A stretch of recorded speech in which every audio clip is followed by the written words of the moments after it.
Mesdames et messieurs, bonsoir. Soyez les bienvenus dans cette nouvelle édition du journal en français. Voici les titres. សម្ដេចមហាបវរធិបតីហ៊ុនម៉ាណែត Premier ministre du Royaume du Cambodge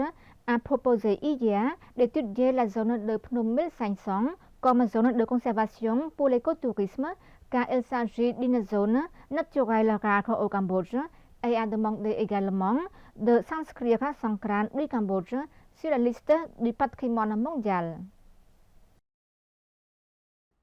À l'occasion où a présidé la cérémonie d'inauguration d'un grand stupa à la pagode Moni Ratanaram dans le village de Thnol Bombay, son cadre relief, ville de Posat, province de Posat, Samdaj Mohabawar Thapadai Hun Manet, Premier ministre du Royaume du Cambodge, a déclaré que les réalisations qui existent aujourd'hui dans le bouddhisme et dans le royaume dépendent de 4 facteurs. Premièrement, la paix est une grande valeur et doit être préservée depuis longtemps, car pendant la guerre, la pagode était le dieu de bataille, mais en temps de paix, le dieu de bataille est devenu le lieu où l'on peut construire des réalisations qui servent les intérêts du peuple.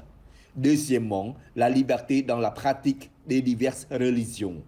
Troisièmement, le progrès du niveau de vie du peuple qui permet à la participation de la construction des réalisations religieuses auxquelles il respecte et pratique. Et quatrièmement, la culture de partage entre le peuple. Le Premier ministre a souligné que la religion est une source de valeur pour la société et relie les activités humaines à la culture, aux traditions, aux coutumes, à la conscience, à la mentalité et au comportement humain dans la société. À cet égard, le gouvernement royal du 7e mandat continue de préserver le patrimoine de toutes les générations d'ancêtres cambodgiens en continuant d'inscrire tous les biens culturels nationaux dans les 3 types de listes du patrimoine mondial, à savoir la liste des sites du patrimoine mondial matériel, comme le parc archéologique d'Angkor, les temples de Previhi et de Korkai, et les zones du temple de Sambo Preikuk.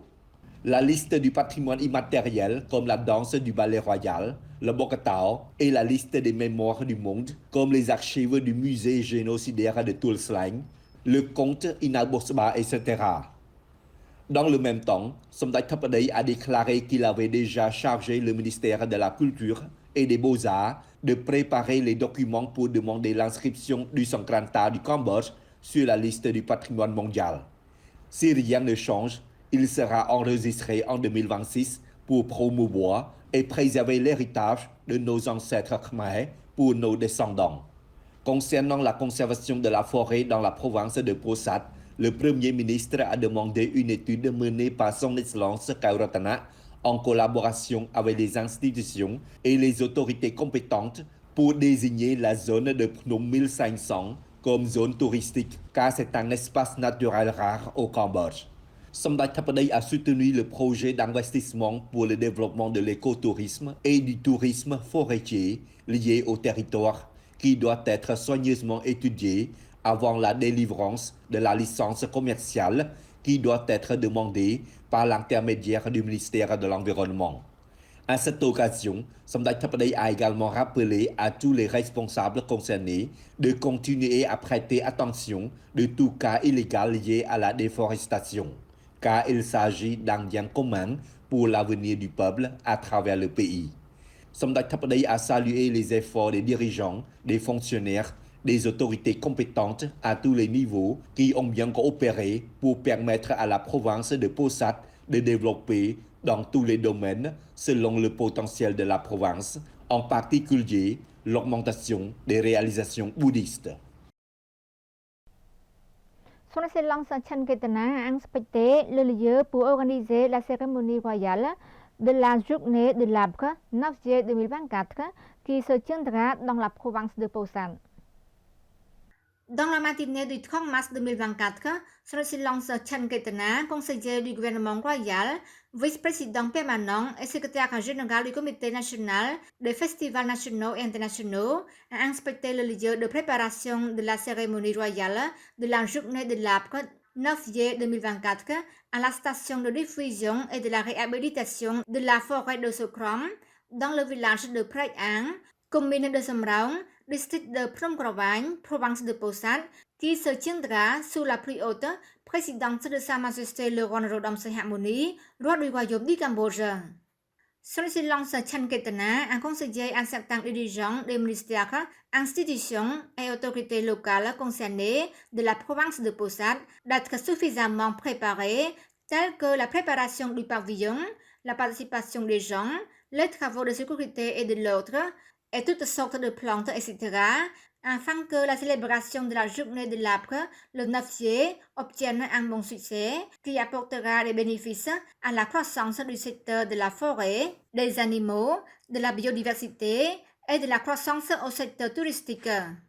Profitant de cette occasion, Son Excellence Chan Ketana a remercié les dirigeants, les collègues, les autorités compétentes à tous les niveaux et les autorités locales pour avoir co-organisé cette cérémonie royale et encourager l'équipe à continuer à travailler dur pour terminer le reste des travaux à temps avant le jour de la cérémonie.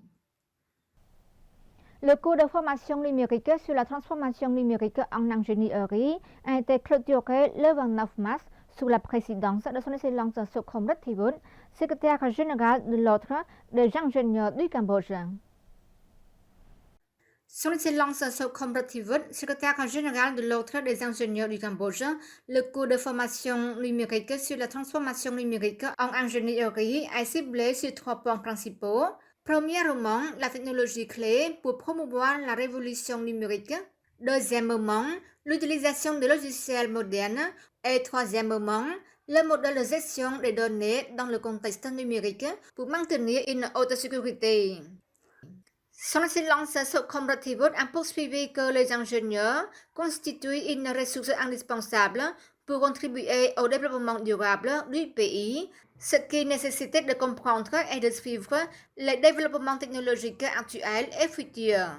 Le gouvernement royal du Cambodge, sous la direction avisée de Samdech Mahabawar Theppaday Hunmanet, Premier ministre du Royaume du Cambodge, a considéré la numérisation dans les secteurs publics et privés comme une priorité pour construire un gouvernement, une économie, une société et des citoyens numériques conformément aux tendances régionales et mondiales pour améliorer les réalisations socio-économiques. À travers la politique de gouvernement numérique 2022-2035, le gouvernement royal accorde une haute priorité au développement du capital humain dans les spécialistes de la science, de la technologie, de l'ingénierie, le renforcement de la recherche et le développement du capital humain et à encourager les ministères, institutions, universités, centres de recherche, le secteur privé et la société civile doivent continuer à travailler ensemble pour mettre en œuvre de manière transparente et efficace afin de transformer les défis en opportunités, créer de nouvelles technologies pour contribuer au développement de l'économie nationale de manière efficace et résiliente.លោកជំទាវ ខ្វាយសុភាព secrétaire général adjointe du Conseil des ingénieurs du Cambodge en charge de l'éducation et de la formation, a déclaré que l'Ordre des ingénieurs du Cambodge a fait de son mieux pour trouver des partenaires de développement et des bons conférenciers pour partager de nouvelles connaissances et expériences pour nos ingénieurs nationaux afin de renforcer la capacité exécutive des professionnels de l'ingénierie conformément à l'évolution des nouvelles technologies et conformément à la stratégie du Pentagone, première phase du gouvernement royal du 7e mandat. Le haut responsable du ministère de la Santé a déclaré que quelqu'un qui pratique la profession de santé doit s'inscrire pour exercer la profession. Son Excellence Dr. Mai Sambo, secrétaire d'État permanent du ministère de la Santé, a souligné le 3 mars 2024 l'importance et les obligations pour la mise en œuvre du professionnel de santé afin de contribuer à l'amélioration de la santé et du bien-être de la population cambodgienne. Il a poursuivi qu'en ce qui concerne la loi sur les professionnels, le ministère de la Santé a exhorté le comité professionnel relevant du ministère à mettre en œuvre la gestion des membres inscrits, auquel cas sans inscription, il n'y a pas d'exercice professionnel. Son Excellence Ban Bota, sous-secrétaire d'État du ministère de la Santé et président du Conseil national de l'Ordre des pharmaciens, qui est un pharmacien représentant de l'unité centrale en première place du troisième mandat, a exprimé son haut engagement à continuer de travailler avec le Conseil national de l'ordre des pharmaciens qui organisera bientôt les élections et a promis qu'elle continuera à œuvrer pour croître de nouveaux progrès, notamment en renforçant l'enregistrement, l'octroi de licences, le respect des normes juridiques en vigueur, en créant de nouvelles choses pour les pharmaciens et en soutenant toutes les politiques soumises par le ministère de la Santé. Veuillez noter que dans le programme d'élection des pharmaciens et les représentants de cette unité de nouveaux intermédiaires ont sélectionné 5 représentants pour participer à l'élection nationale, dont Ban Bota, première place, Jan Daravut, deuxième place, Lâm Rotana, troisième place, Hun Hong, quatrième place et Hao Punlok, cinquième place. C'est la fin de notre journal. Merci pour votre fidélité. Bonne suite de programme sur TVK. À demain.